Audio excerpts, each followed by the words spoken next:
Let's say a prayer and we'll get started. Father, thanks so much for this night. Thanks for those who are gathering to watch and learn and listen, and whether they're here tonight or watching later, Lord, I pray that you would teach each of us just how best to launch our products, how to get our Christian writings out to people so that their lives could be changed and touched and moved for Jesus Christ. Lord, we just love you, and be in our words, be in our thoughts, in our entire night tonight. In Jesus' name, amen. Amen. Amen. Well, tonight we're talking about launching your book, and you may or may not be at that point. Some of you have passed that point. Some of you still have that coming up, but we're going to learn different tips and ideas for how to have a successful book launch. And by that, I mean, whether it's creating an event on a certain day, or whether it's creating a build-up to the release of the book, or whether it's building a launch team that may happen months in advance, and you work on building people up and encouraging them and getting them excited about your book for when it's finally released to the public. So we're just talking about different ways to build interest, because your launch can really drive a lot. Of course, for movies, you know, opening weekend determines how long a theater is going to keep it on in the movie theater. And if the opening weekend doesn't go well, then it doesn't fare well for the movie. And it can be the same for book, although books have a different kind of pathway, and they have a different longevity, and they live on Amazon and Goodreads and Kindles and everything forever. So there's a little less pressure maybe than a movie opening weekend, but the same buzz, the same idea applies to books as it does to movies, as it applies to opening buildings or clothing stores or whatever it happens to be. So having a successful launch can really set the tone for the rest of your sales and getting things out to people. So I've invited two people particularly tonight to share. Mary Felkins at maryfelkins.com, and she's been a dear friend for years, and she did a successful launch last fall, for her book called Call to Love, which is a wonderful romance novel, and she'll tell you more about that and about her launch. And then next, thank you, Mary. Next, we have Jason Sniff, and he is a pastor of small groups at Eastview Christian Church, the church where I go, and he's also been a friend for years, and has just launched last week a book called Thriving Groups, Groups That Thrive. Can you hold it up there? Yeah. Leading small groups that thrive. And your website for the group is called? It's thrivinggroups.com. Thrivinggroups.com. And so that was just launched last week. He wrote that with two other people with a lot of data-driven research and real-life examples of how to make your small group ministry thrive at your church. And so I'm thankful that both of them have come. Clayton, of course, has launched a few books in the past, and Alan Brokken has launched two now, and recently launched a second one. So. Technically, you could kind of say five. Five, okay. I missed the first one 3 times. Okay. Okay, great. And so I'm glad to hear from everybody, but I've particularly asked Mary to share first tonight, and then Jason, maybe 10 or 15 minutes each, just to talk a little bit through their launches. I've written about 30 books, and I've launched maybe 3 of them. And so a lot of them I just put online and say, here they are, enjoy. But I definitely see the value of a launch, and I sort of went an unconventional way this last time with 3 of the books that I've written, and this was one that I just finished during the first few months of COVID called My Stories of Faith. It's a short read, but it's got a number of stories just of how God's worked in my life, just to say that God is alive, he's working. And my launch strategy for this was, I drafted the book last year and I hadn't finished it yet. And when COVID hit, I thought, I think people really need to hear these stories of faith right now. So I just read a chapter every night for about 50 nights on YouTube. And so I would just get on, and I was rewriting, editing in the morning, finishing it so I could read it publicly that night. And then when I was done, I put the cover on it and sold it on Amazon. So it's not that great at first sales when you give away the whole book for free over 50 nights, but it was great for getting the material out to people who needed it at a time when they needed it, and now I have a book that's out there. A second one that I did was putting together some devotions from over the years, and it's called 365 Daily Devotions with Eric. And so it's a thick book. It's one devotion for every day of the year. But I really wanted something that people could have, that they could sit by their bedside, sit by their kitchen table, dining room table. So if they just needed an inspiration from God, they could just open up to July 1st or August 19th, which it is today, and just read a devotion for their day. So that was a great way for me to repurpose a lot of earlier books that I had written and put them all in one. And the third one was a book I've been working on for 25 years, and this is a script and score for a musical called His Name Was Nicholas. And so I finally finished. I'd done about the first half of the music and the book leading up to this year, and so this year I finished the rest. And so the first half of this book is this whole script, and then the second half is the songs, 25 songs, the sheet music for all these 25 songs that I've written to go with this show.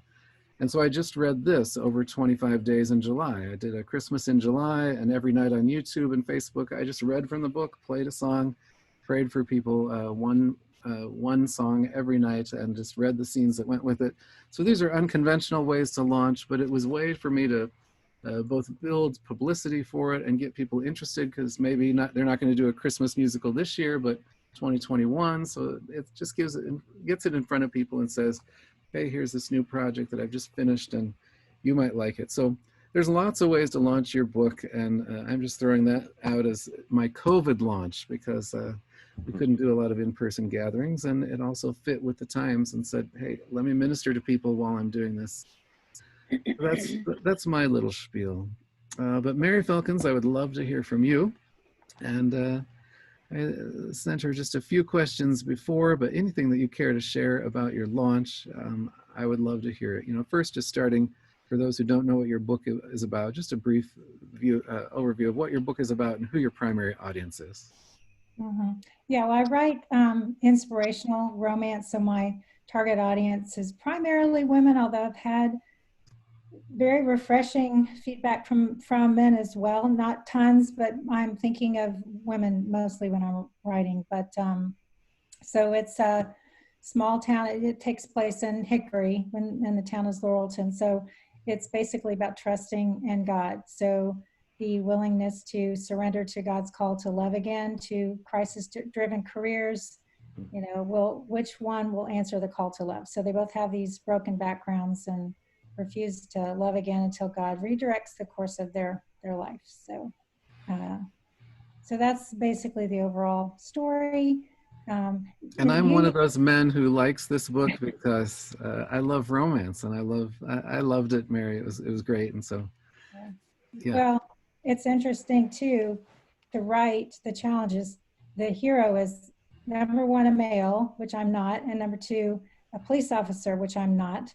And to try to convey that is challenging.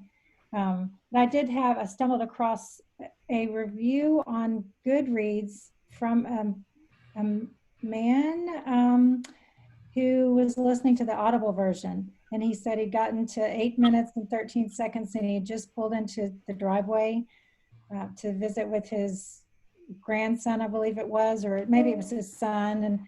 And he was just really at this place where he was not wanting to stop, but he just had wonderful things to say. And I thought, that's just humbling to remember, again, to remember the audience, so not to forget that. So I'm going to turn off my notification. But you use the word unconventional when you're describing your launches, and not launches, and that's really, really important. I actually got an email from pretty prominent author Beth Vogt, who I do acknowledge in the book, and I asked her some questions about launch, her experience, because she's with Tyndale House, and she concludes her email. I'm going to talk about that later, but basically my approach was traditional. That's what I knew to do.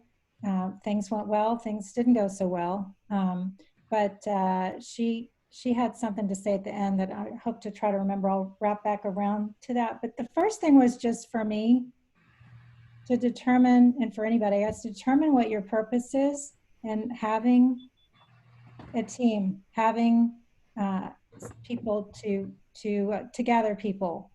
And so one of the biggest thoughts for me and following other people and how they've done it is book reviews. And that was most important in my thinking at the time. That I wanted to have people that were willing to post reviews because readers are highly influenced by reviews. I mean, we know all that. Same thing with buying a refrigerator or any other appliance. I want to know what other people think about it. So, but also do you want is it more important just for people to shout out, to share, for you to have name recognition? Is ultimately your is the bottom line going to be about sales? You need money to pay the bills. That's just something you have to consider as to whether to do it or not to do it. So for me, my motivation was book reviews. And you're talking about building a launch team. Maybe tell a little bit about that. You're gathering people to maybe pre-read your book or just be excited about the book, or what does that mean? Yeah. So then the next thought is recruiting and gathering people who are readers, who are fans, not just of getting free books, but fans of you as an author, which for me as a first-time author, it's really hard to say. And like Eric, you've got plenty of books under your belt, so people are already fans of Eric. So it's challenging when it's your first time around, but you want them to be fans of you as an author. And I have personally some authors that they could write anything, and I just enjoy their writing. So, so the recruiting phase, places to do that. It can be knocking on your neighbor's door. It can be friends and family, although I found this to be true, and I was told this by another author, that your friends and your family aren't typically your greatest supporters. I mean, they kind of cheer for you, but you tend to do better with people that you don't know as well, that are true, authentic readers. Interesting. Yeah. And so I just say that to not be offended when your brother doesn't really like it, or your sister-in-law is like, no, I see that you like to write. It's maybe not as supportive. But you can't guarantee your genre, right? Even if they are readers. Maybe they don't like what you're writing. That's really important. That's really important. And that's where, when the recruiting for me was going to, so you have your friends and family or your neighbors or true people that you feel like will support you. You can gather them, recruit them, but also Facebook groups. There's two there's lots of them, but two that come to mind. One is, I'm looking at some notes, Christian Readers and Reviewers.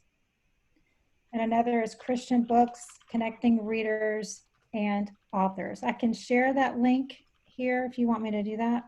Please do. Okay, let's see. Thanks, Mary. Christian Readers was the first one, and then Christian Readers and Reviewers. And Reviewers. So that's that one, Christian Readers and Reviewers. And then, let's see. The other is Christian Books, Connecting Readers and Authors. This is Facebook group. So again, I'm going to make a bold assumption that we're all Facebook savvy, and you may not be, but that's important, I think, because they're out there and they're hungry. So that's the other link. That one is Christian Books, Connecting Readers and Authors. So you're recruiting. One of the things that I did, and I would do it a little differently, is to have a sign up. So if you decide, okay, your launch date for me was November 15th, and that was determined by the publisher. But if you do it on your own, you would know, okay, I'm going to release on this day. Then you just kind of count back, give yourself 6 months or however long to kind of have a launch team time. And then maybe a month before is recruiting, to treat it exclusively. You don't want to come across as, please sign up for my team. It needs to be a little bit more limited time only. And then you create I use MailChimp. So I just use one of their templates to create a questionnaire and ask people to, give their name and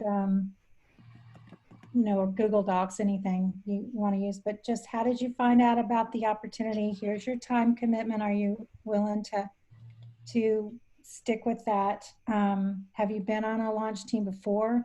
You'll find on some of these Facebook groups the same people show up a lot, and it can tend to lessen your importance as an author, undermine, because they're just out there trying to get free books. So it's important to kind of know if they've been on other teams. First of all, if they're familiar with how they work, or if it's just a common name, the genre that they read. And I had one that she was really more of a historical romance fan, and so the book wasn't as much of a interest to her.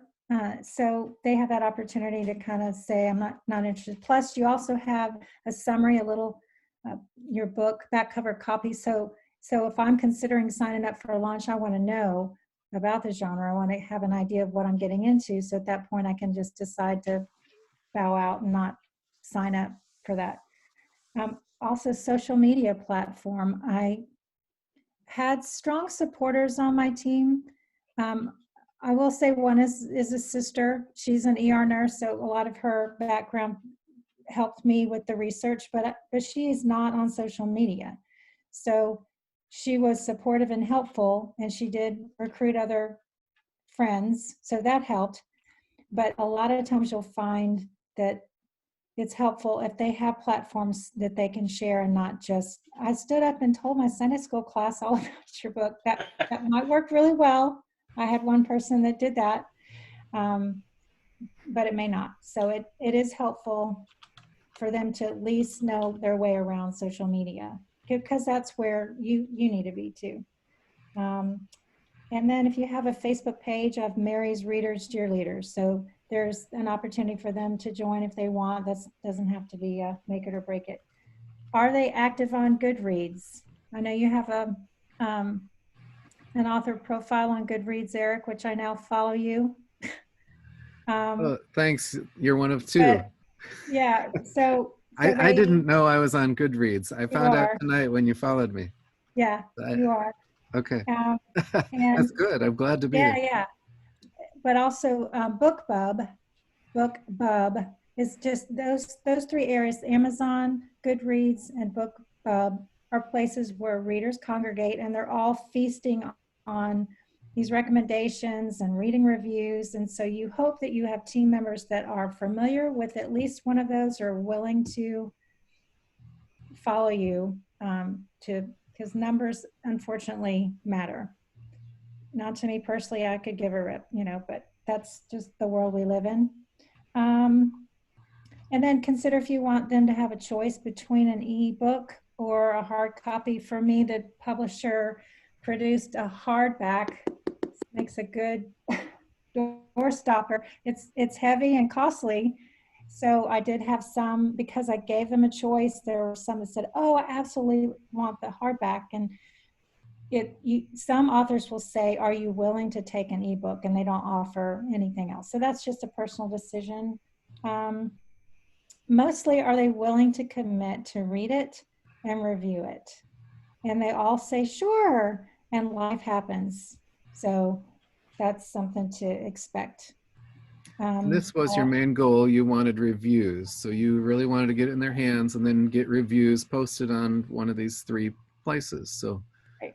And you screened your readers beforehand. That's amazing. I don't know if I've ever had enough readers to screen them. If somebody wants to, great. It makes me feel uncomfortable. Like, who am I to, but also, in fairness to someone considering it, they may go, oh, I'm not interested, or yeah, oh, you had a goal, and yeah, it's great to lay those expectations out, and I think that's smart. That's great. Yep. And then I asked for their birthday and their mailing address if they were willing to share, because some people do still send handwritten birthday cards. So I just wanted to, and I would put a little bookmark in there, and also if they could recommend somebody else, they may say, they may register and also say, here's Sally Sue's email, or contact these people. And if that person signed up, and that happened a couple times, again, it's helpful if there aren't people I know personally as much, and I just know that they're readers and they're interested in the story and willing to give it a kind and honest review, and that works. So, can you give us an idea? You can keep talking to it. Just I'm curious how many people signed up then at this point, and then how many reviews you got, and were you happy about that? But yeah, you can keep so talking now. no, exactly. That rolls right into like the team count. So for me, my motivation being numbers and reviews, I figured I targeted 50 on my team. Some of this was inspired by what some other authors were saying they were able to achieve or trying to achieve, because I falsely assumed that 50 team members equals 50 reviews. Not so.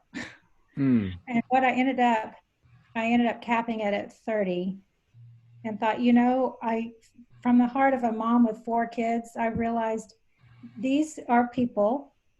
These are people that need to be administrated. These are people that need to be ministered to. And it's like, do I want 30 kids? Do I want 50 kids? How many kids do I want to interact with and communicate with? And that may not be the right way to look at it, but it's kind of how it felt when I realized that's plenty. And then of those, I probably had maybe half or more that actually followed through with the review. Some, it was just, like I said, life happens. Some didn't, they sheepishly just said, I have to be honest, I don't really know how to write a review. They didn't know how to find the write a review button on BookBub. So things that are very intuitive to people like Eric that created the information technology, you have to coach them. And so it was just a matter of saying, it's really easy. You do this, this. So in terms of numbers, that's where you say, okay, it's exclusive, and I'm capping it at so like first come, first serve kind of a deal when you are trying to recruit. So it does generate that, oh, I got to hurry, or this must be something important, which it is, it's your book.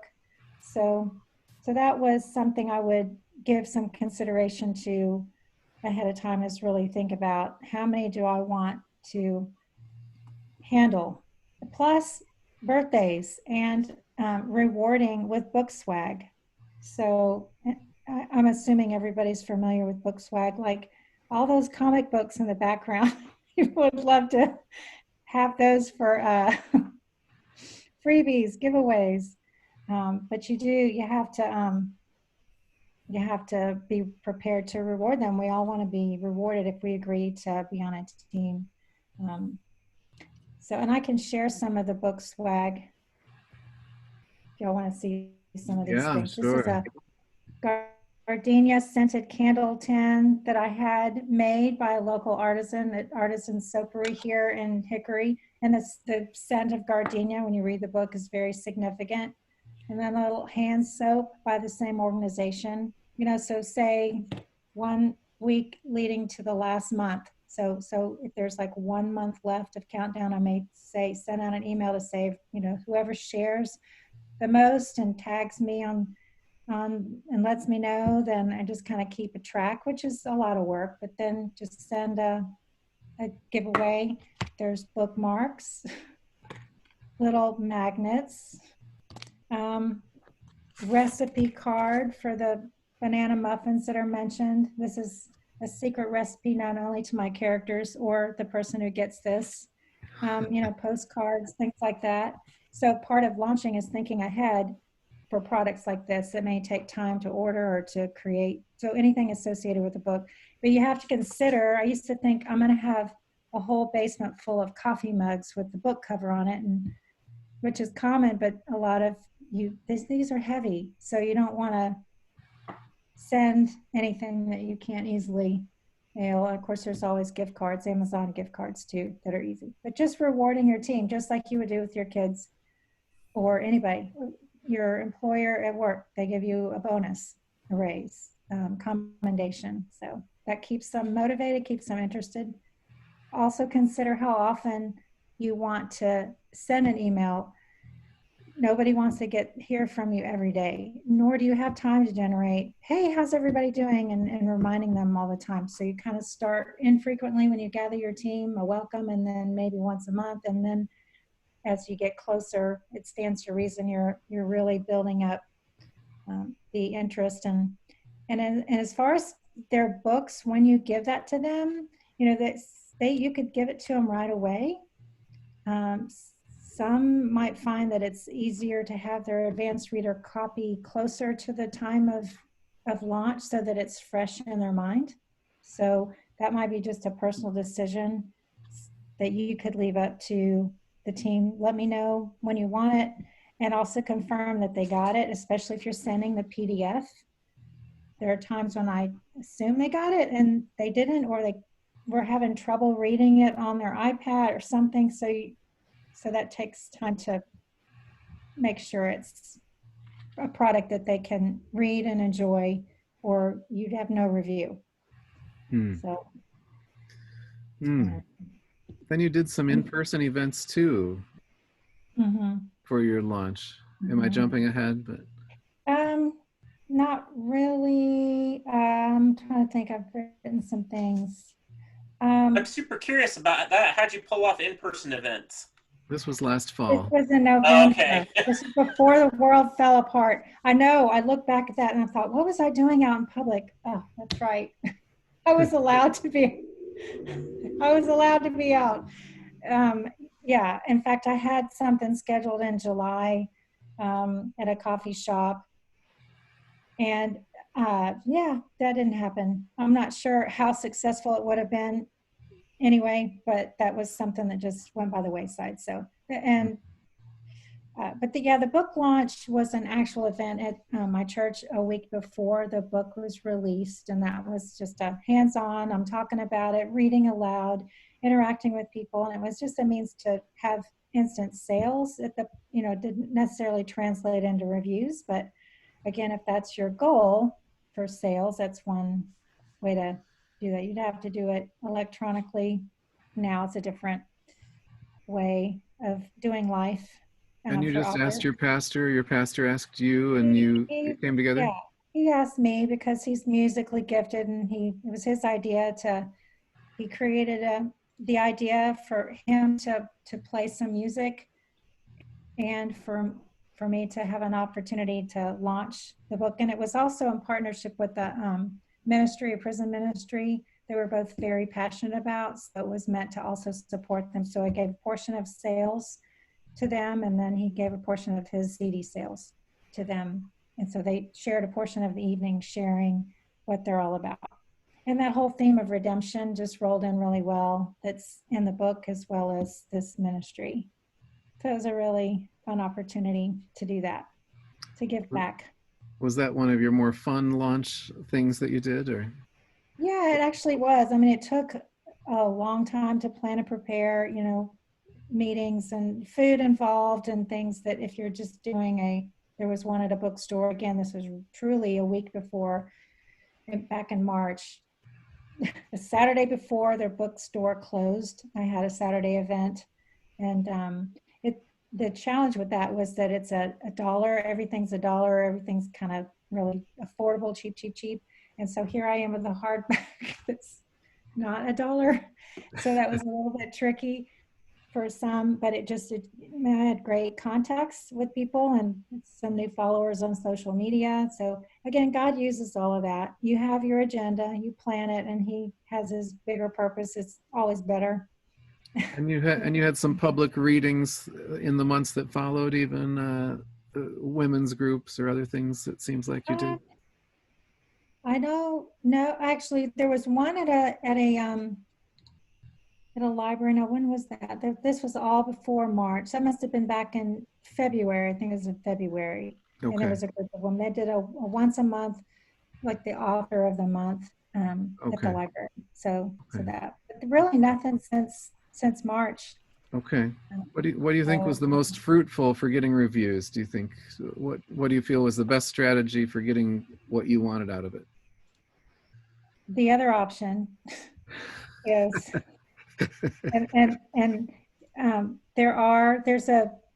you can pay.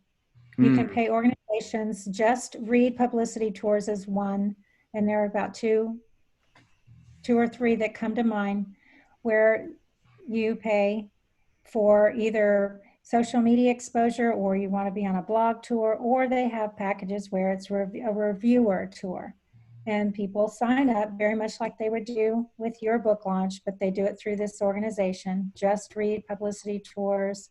Celebrate Lit is another one.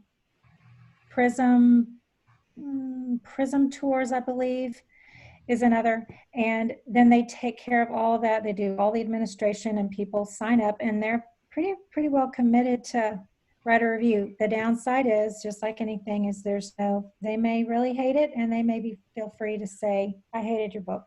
And your reviews can be numbers up, and then your ratings can go down. So it's risky. But that was effective in getting the numbers up. Interesting. But fun. Yeah, just do you mind if I share on that one, just because I use Celebrate Lit twice, and I have a third one scheduled with them. So you know that. Good. Yeah. The thing I'll warn others who haven't used a service like that is you don't know what you're going to get. Yeah. And so my books are a middle grade level story. Mm-hmm. Right. And one of the reviewers gave it to their 15-year-old son to review. It totally wasn't written for him. It wasn't remotely something you would give a 15-year-old anybody. And you just don't have any control over that. So, I mean, that was the only bad review in the bunch. And quite frankly, they were very well, she didn't promise 15. There were 15 blog stops, basically, or 14 across a 2-week period. All of that came the way it was. But where they decided to do the reviews was really weird. Like, some of them would do Goodreads, some would do Goodreads and Amazon, some would just do Amazon. Like, it was kind of spotty. You didn't have, like, quality control was a little tricky. And so I think that's the one thing, even with a paid one, to your point about getting other people to do it, they're like friends, family, fans, whatever.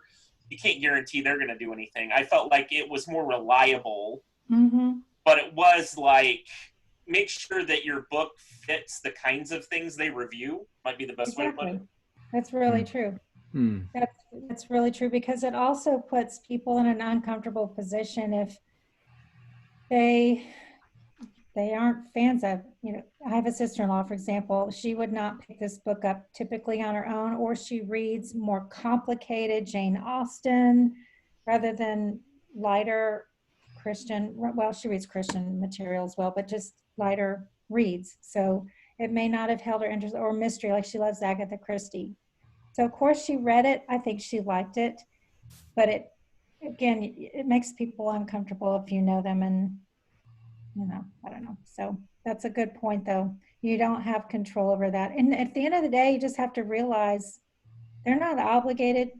You ask them to. It's kind of a moral obligation, but you can't make them, a month after it's over, that's kind of like the follow-up. So you have this big to-do email to celebrate. Hey, this is the big day. Please tell everybody. And you've got memes that they can share on social media and so forth. But about a month later, you can gently nudge them and remind them.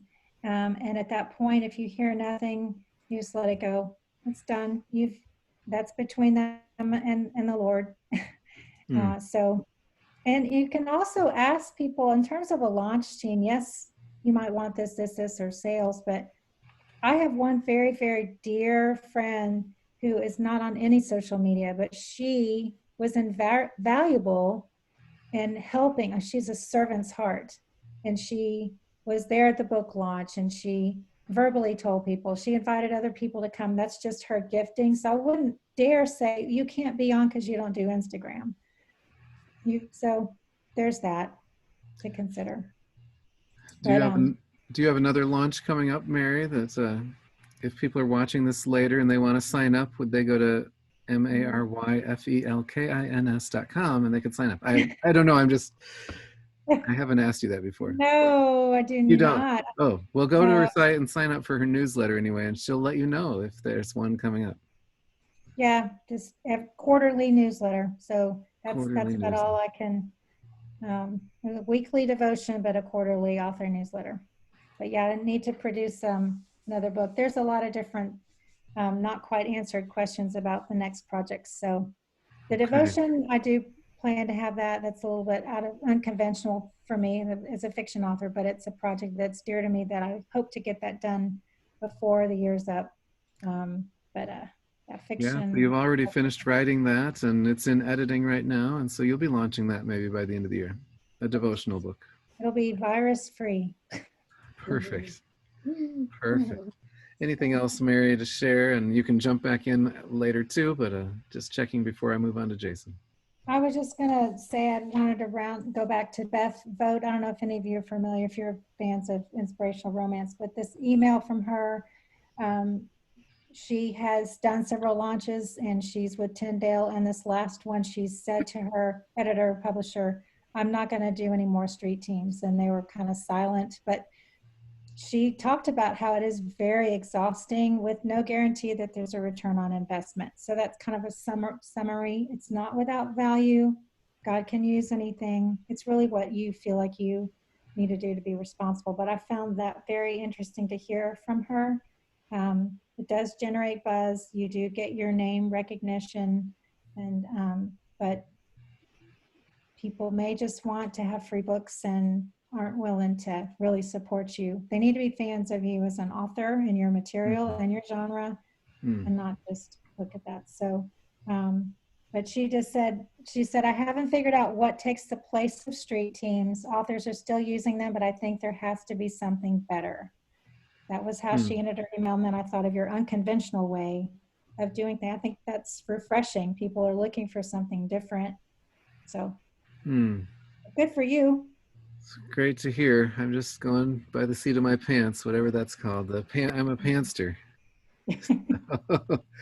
But thanks for telling me all those different ways. I learned a lot. I have not taken those approaches, so I'm glad to hear that and learn and take notes. And I'm going to check out some of these websites. I'll post these websites too down below in the comments for people who watch this later. But thanks, Mary. Sure. Jason Smith, I'd love to hear your thoughts on a very recent successful launch, and tell us just. Hopefully, it's still going. Yeah. Tell us a pinch about the topic of your book and who your primary audience is. Yeah. So leading small groups that thrive. Primary audience is small group leaders or people who lead groups. It doesn't have to be ministry based or within the church. But primarily that's what we've written for. It's interesting though that we've written for them. The gateway is through ministry leaders and pastors. So we had to also have that kind of group in mind.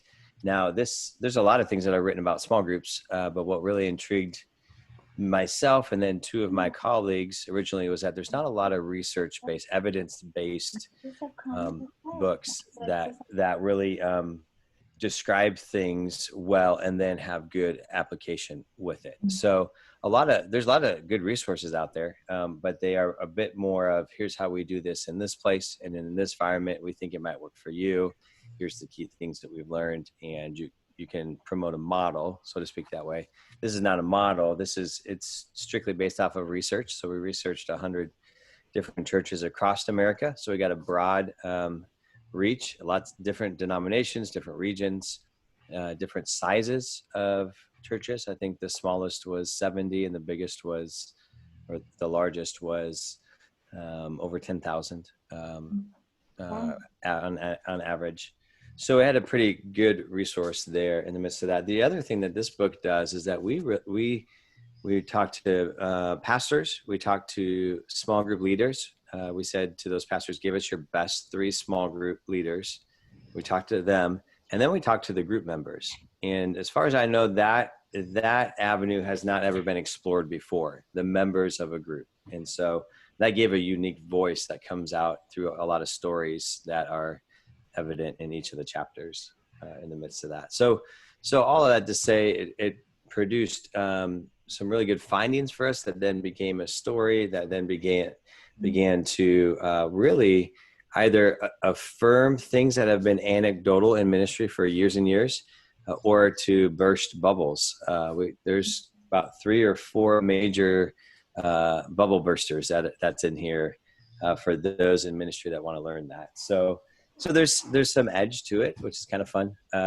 Real quick though, we had 3 writers in the midst of this, and so I was working with 2 college professors with their PhDs. I have a master's, but there's different things going on with all of that. I come in from the pastoral side of things, so I had the lens on that. But it took us a while to. We decided to write with one voice, and so that took a while in our writing process to find that voice. But let me tell you, when we found it, it was relieving. It was really relieving, and that really propelled us forward.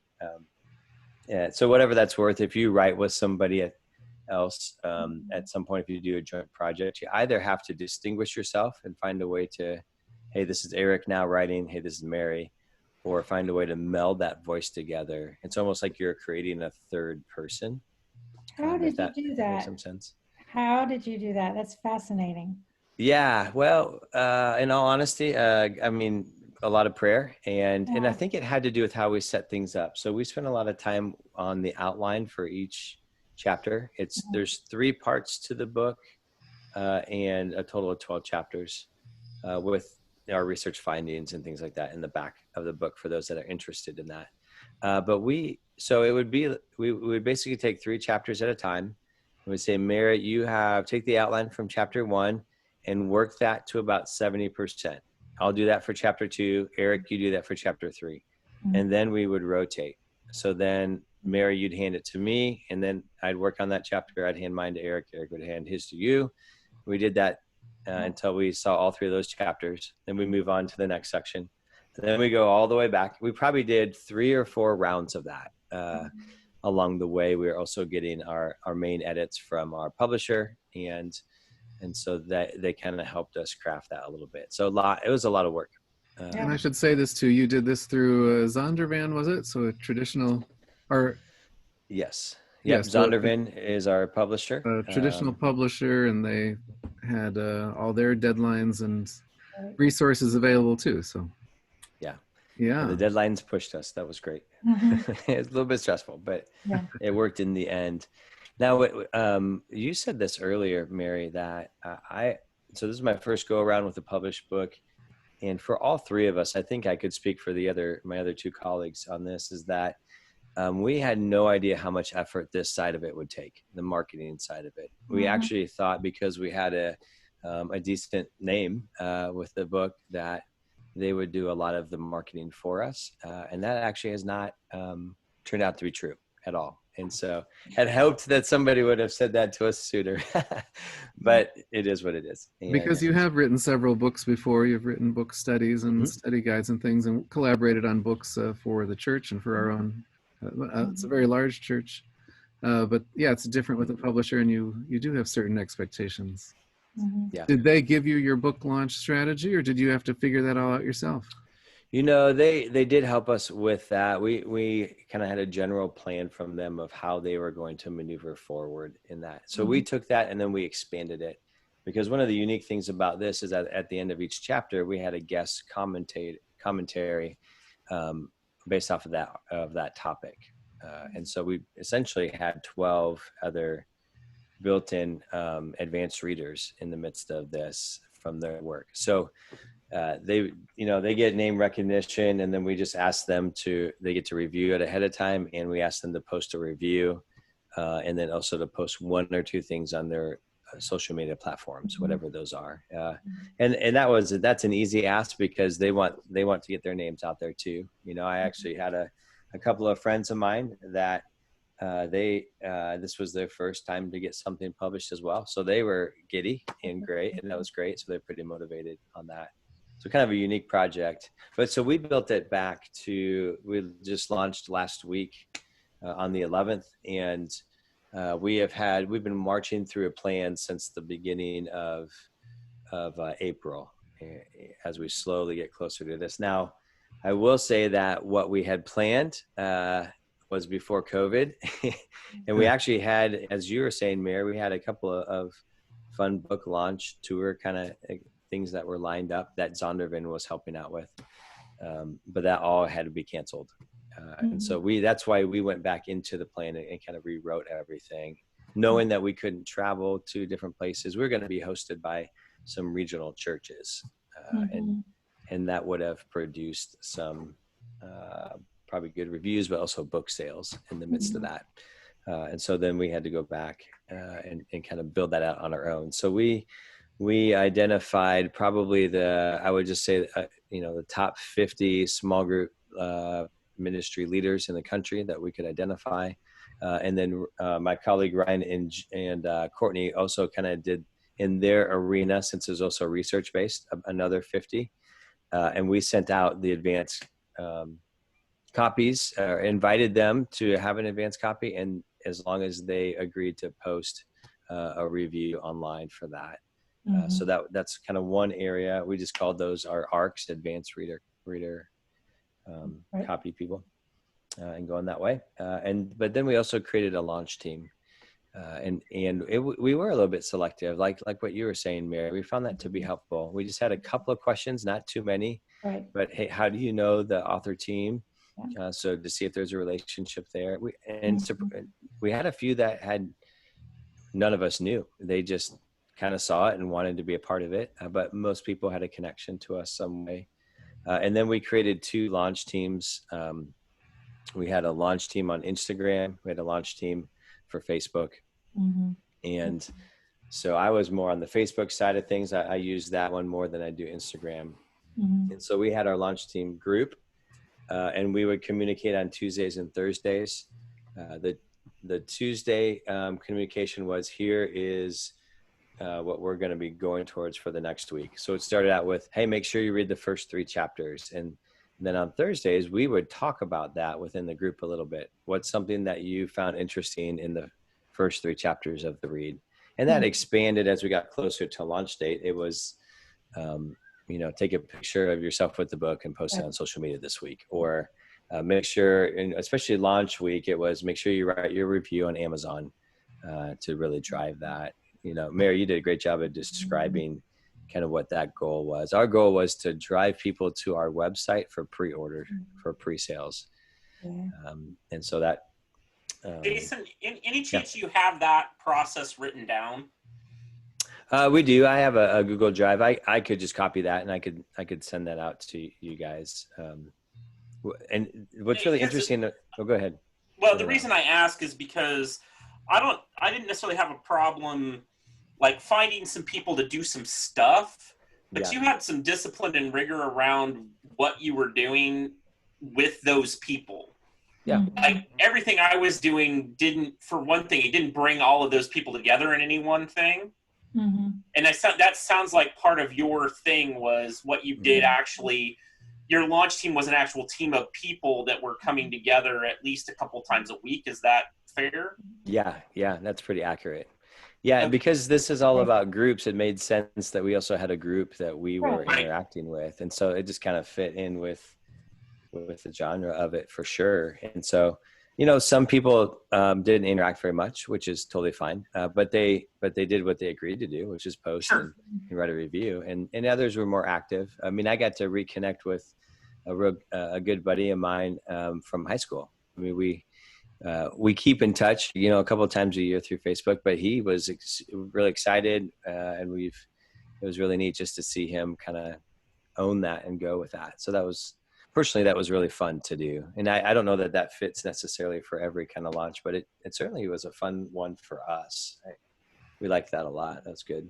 I know for the verbiage too, in terms of reviews, one of the things I wanted to make sure was clear to the team was when they do review, to the way they word after they say their little spiel, to say that they received an advance copy from the author, that the reviews or the opinion is their own, and that they were not paid or compensated anyway. So that's standard. That's one thing. Amazon is not, if you didn't buy from Amazon, you got a free copy from the author, they're not very likely to accept those reviews. But if you say it just right, make sure that it's clear that they are not doing it under duress. And, a lot of people didn't know that. They've said, I wrote a review and Amazon didn't accept it, and that's usually why. Yeah. Yeah, I'm looking at some of them right now, and they say verified purchase. Right. Right. So that's another kind of term that they're checking to see. They want to see the money. No money, no, then they get real, Yeah. wait, who is this? And then they have to think about it. But Amazon can do what they want. So Jason, did you encourage people to buy the book and then write a review to get that verified thing? Or did you not care? You just said, we're sending you an advanced copy and... Yeah, we had to kind of make a couple of plans. So the original idea was that they would receive an advanced copy from the publisher. Okay. Somewhere along the way, that didn't happen, and so we were able to secure ourselves a password protected PDF, and so we sent that out to them so they could at least review that, Okay. and then some of them got an advanced copy. So paperback. Okay. Yeah, they got paperback. Yep. Okay. I just wondered, logistically how that works. So. Yeah. Now the other thing that has been helpful for us too. We early on, I would probably call them a partner, but they were certainly an endorsement as well. So in this arena, smallgroups.com is a major resource website for this ministry, and they really do a great job of. They just have lots and lots of resources for leaders and for ministry leads. And it was actually a good friend of mine in small group ministry. I'd met her probably 6 years ago at a couple of conferences. And she lives up in Chicago, which is, an hour and a half from where I'm at right now. And we would stay in touch and we would do roundtables and she'd come. And anyway, when we started doing our research at the very beginning, we really needed somebody to really blast this out so we could get the data. And Amy is her name. She was phenomenal. She had the connections with smallgroups.com. She goes, I think we could run a series of articles for you. If you could write us, 200 or 300 words about what you're looking for in your purpose. And she kind of created a writing schedule, 2 or 3 kind of white papers, so to speak. And that got us launched into the research side of it. And then at the very end too, Amy ended up doing one of the commentaries for us in the book. And so we just had this partnership all the way through, and smallgroups.com was really the one that really has given us some good traffic and kind of a playing field. They've done 2 podcasts with us over the last 2 months on different parts of the book. And that seemed to be a real godsend. We're really grateful for that. Because that's a key audience and that's a key place that audience goes to. Was that the one you just did last night, a podcast interview with them or someone else? Well, this one, the one I did yesterday, it was with the small group network which if you're familiar with Saddleback Church out in California, it's one of the bigger churches in the country, but their small group ministry is probably the most known small group ministry and model within North America. They do a podcast. I was at a conference this spring with my team. They were clouting my book for me with the lady who does all the podcasts. She invited me back then and we stayed in touch. And so we just did that yesterday, and that's going to actually come out in September in the second week. And so that actually, Mary, it was really interesting what you said earlier about a month in. That's going to be about a month in when that comes in. So that might, produce maybe a new wave in there. For us, really, I mean, it's a story of a number of people coming together to put it together, but it's a group of people that have really helped promote it well for us. So we're grateful for that. Have you already seen some fruit coming in then in the last week since you're in terms of reviews, or you wanted pre-sales? So those have been building, I guess. Yeah. Pre-sales have been building. The reviews, it's interesting. You said 50 and then you got 30. I think we have 30 some reviews right now, even though we asked over 50 people to do it. So that again, heads up, that was good heads up from you, Mary, on that. But yeah, we've had some good momentum. It's primarily, like I said, it's primarily for those who lead groups. And if we can get it into their hands, we've heard nothing but good things once we get it, somebody gets their hands on it. So that's the trick. That's the key. It's getting it out there. You have reviewers, you have endorsers, and you have influencers. Yeah. Eric is an example of an influencer, somebody that has large reach and can speak for you. So yeah, it's good. Yep. Yeah, we went a similar route as you described earlier too, Mary, of some pre-order bonuses. So a lot of materials that are extra for ministries. Even one of the webinars that we put together, it was kind of a free giveaway, things like that. So, Great.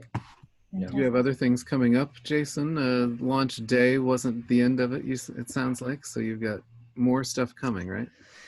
We do now, and we have no idea how this is going to go, but we also put together a course for churches and ministries that will train leaders for them. And so you could call it a master class, but it's really a 10-part course using a product called Teachable. And so we shot some videos, and with working with two professors, at the end of the day, how can we equip people? How can we teach people? And so it was fun to do that with them. That's going to launch next month as kind of a secondary piece to the book. We had to do some work to figure out who owned that part of it. And at the end of the day, Zondervan said, "That's yours. Do with it as you will." Oh, that's and nice. so It's a course you charge for. Yeah. That is geared towards ministries so that we can, if they use this, they could easily train their leaders to start a lot of groups right away and to equip them really well. And you've already done all the filming for that, so there's not future work to done. do. It's not like you have to do that, show up every month or something. Nope. Yeah, it's all done. You could use it anytime that you wanted. You just buy kind of licenses for it. Great. Things like that. But we're going to be, that'll be kind of part 2 of the marketing strategy for all of this. And then I think we need to take a break for a little bit. I don't know. It almost feels as heavy as writing the whole thing. So, but it's been fun. I've learned a lot along the way. That's great. And I totally agree. It takes me so long just to think of an idea, write a book, get to the end of it. It's like a 9-month pregnancy. And then I barely have strength to push at the end. So the whole launching piece is exhausting because you've got this little baby now, and now the work starts. It's sort of like running for president, and it's like you spend 4 years running, and then, oh yeah, you're president. Oh, now I have to do the work of being a president. It's okay. Right. Go and do. No, but it's good to know up front that you're not done when you finish writing your last word. It's that's maybe a midpoint or something if you really want to get it out to people, and so. That's great. Any of these strategies, Jason, that you would definitely do again, that you feel like, oh man, that was so successful and I loved it, and I would definitely do that again. That was fruitful. Yeah, I think I really like the way we did the launch teams and create the interaction with that. Al was kind of latched onto that earlier. I would do that again because I enjoyed the interaction with the folks that were passionate about it. And we learned some things too along the way of there were some things that were maybe just a passing comment for us, but really impactful for somebody else. And so we got to see kind of how the book brings life to people in different ways than it did to us. So I enjoyed that. I think I would definitely do that again. That was family and friends and key colleagues in ministry that really said yes to jumping onto that. So it provided good interaction with them. And that was your Facebook? Is that what you're referring to, the Facebook interaction? Yeah, for me, I primarily did that through a Facebook group, a private group, the launch team. And then there's another portion of us that did Instagram because they have a group function on that as well. Yeah. So did you? I don't know about Instagram that well. I should know more. Did you have any kind of quote virtual events like where you're live at all, or that you recorded a video or anything like that in addition to the kinds of things you've been talking about? No, that's a great question. That is something that we would have done differently looking backward. Some sort of a live, even if it was a live launch or a live, whatever. That'd be a good addition for the future. A lot of authors will do Facebook Live launch parties And there's different responses about how effective that is, but it's fun. I was curious if you guys had Yeah. done those, because my experience with it was it didn't work very well. So I didn't know if it was just because I don't have the network to make that useful, but it seemed like there's something about going to a coffee shop or a bookstore and doing your thing that's a very different. Like, you're going to have random people walk in, right? Versus if you do a launch party of some sort, it's unlikely a random person is going to find that. I thought, but I was just curious if you guys had done anything like that. Mm-hmm. No, I'm not.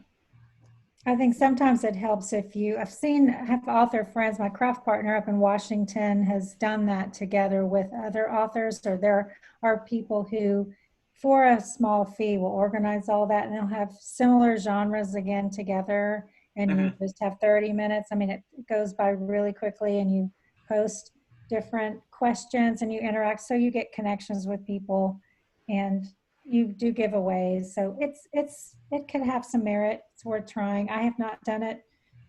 Plans to consider maybe something like that next year with some of the authors that I connect with on a regular basis, but different thoughts about that. And I think one of my favorite things about this recent launch was really just reading from the book and just putting on Facebook Live. And when you let people know, that people do actually stumble in. And I had some people, old high school friends long ago that I had not talked to ever since high school, and they stumbled in and they started watching every night and just got a great boost in their faith and started hearing from God, and it's like, Eric, this is changing my life, and that's the kind. I love that kind of thing where we do have a network of friends and family and people. And I don't know if you want to read your entire book every night, and give it all away, but I do think a reading can go a long way. I remember going to a reading of John Irving when he wrote A Prayer for Owen Meany, years ago, and a big, huge hardback book, but he read from a chapter of it, and it was so intriguing, and he was still writing the book, and he did this public book reading down in Texas where I was living, and it made me go buy the book, and there are several hundred people in the room who came to hear John Irving read a chapter from his current work. So I think there's a good place for that, YouTube Live or Facebook Live, and it does notify people, Eric Elder is live now, and you never know who's going to pop on. I've seen that on Instagram, which I'm on too much. I actually have to put my phone in timeout during the day so I don't get on there too often. But there is a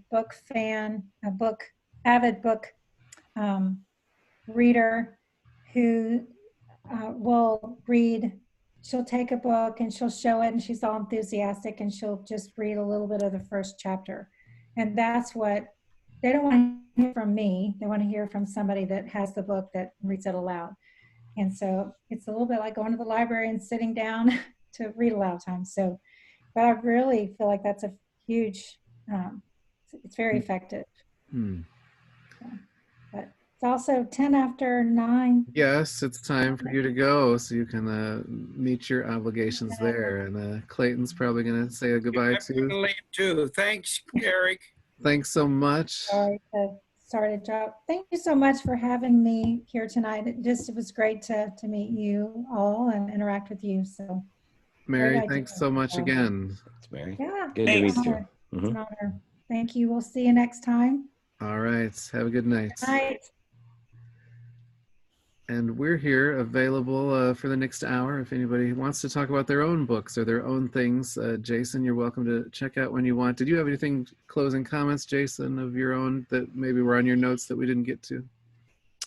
Just one quick thing and then a thanks. But I think all along the way, and we probably know this, you guys have written a number of different things, particularly you, Eric, is that, sometimes things just don't go the way that you think they do, but there's still work that is being done behind the scenes that we will find out about later on, right? And so I've learned that along the way in this journey, and it's been helpful in my own walk, in my own faith. And it's a constant reminder of that there are just some things that we have control over and a lot of things we don't. Right. And that is a really good reminder. What we do with the things that we can't control kind of can either make or break it along the way. So I don't know. I pray for encouragement for everybody, and I'm grateful to be a part of things tonight. So I think thanks for that's letting just me a be great here. word, because I think we do as much as we can do and we get it out as much as we can. And then we just really trust God with the rest. I'm glad to sharpen our skills, but we never know what God's doing in us, in other people. I had another person just wrote me this week, and I hadn't heard from them the entire time I read through 50 days of this one and 25 days of the other. And he said, "Hey, I'd really like to do something like you just did." And he's got his own ministry and his own thing. He just had questions about how to make it happen. He said, "I miss that you're not popping up in my feed every day anymore." And he said, "You need to write another book so I can see you in my feed." But it's just, I had no There you idea go. that he was watching or that he cared or that he, whatever. But now he has a Yeah. connection, and so he can launch. So yeah, you never know what God's doing in the background, and it can have great effect. Well, Happy birthday, Jason. I'm so glad that you would take Thank some you. birthday time. Tell your family thank you. And You bet. I pray your launch goes great. Again, it's thrivinggroups.com. Thanks a lot, Jason. All right. Thank you guys. Thanks so yeah, much. thanks, Jason. Uh-huh. Appreciate it.